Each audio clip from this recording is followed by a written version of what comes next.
Heitarō Kimura, the 28th of September 1888 to 23 December 1948, was a general in the Imperial Japanese Army. He was convicted of war crimes and sentenced to death by hanging. Biography. Kimura was born in Saitama Prefecture, north of Tokyo, but was raised in Hiroshima Prefecture, which he considered to be his home. He attended military schooling from an early age, and graduated from the Imperial Japanese Army Academy in 1908.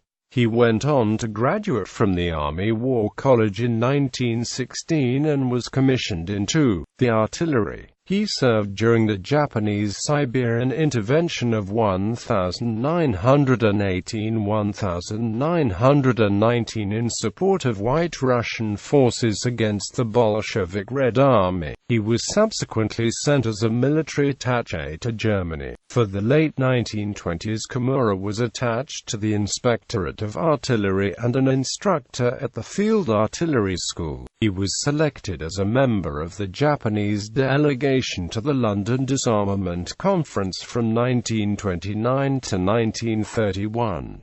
On his return to Japan, he was promoted to lieutenant colonel and assigned command of the IJA 22nd Artillery Regiment. From 1932 to 1934, he returned to the Field Artillery School, followed by the Coastal Artillery School as an instructor. In 1935, Kimura first served in an influential role close to the center of Japanese policy when he was appointed chief of the Control Section in the Economic Mobilization Bureau at the Ministry of War. The next year, he was appointed head of the Ordnance Bureau. He was promoted to the rank of Major General in 1936.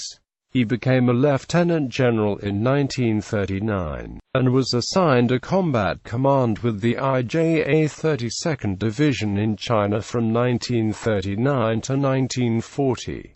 From 1940 to 1941, Kimura served as Chief of Staff of the Kwantung Army in Manchukuo. Kimura returned to the Ministry of War in 1941 as Vice Minister of War, assisting War Minister Hideki Tojo in planning strategies for campaigns in the Second Sino-Japanese War as well as the Pacific War. From 1943 to 1944, he was a member of the Supreme War Council, where he continued to exert a major influence on strategy and policy. Late in 1944, as the course of the war went against Japan after the disastrous Battle of Imphal, Kimura was again assigned to the field, this time as Commander-in-Chief of the Burma Area Army, defending Burma against the Allied Southeast Asia Command. The situation was not promising as Japanese forces were under severe pressure on every front, and the Allies had complete air superiority. Reinforcements and munitions were short, and Imperial General Headquarters entertained the unsupported hope that Kimura would be able to make his command logistically self-sufficient. Unable to defend all of Burma, Kimura fell back behind the Irrawaddy River to attack the Allies when the supply lines were stretched thin, a move which initially dislocated the Allied plans. Such was Allied material superiority that the main weight of the offensive was switched, and the vital positions of Mikatila and Mandalay were captured at the Battle of Mikatila and Mandalay. For that point, Kimura was only capable of delaying actions.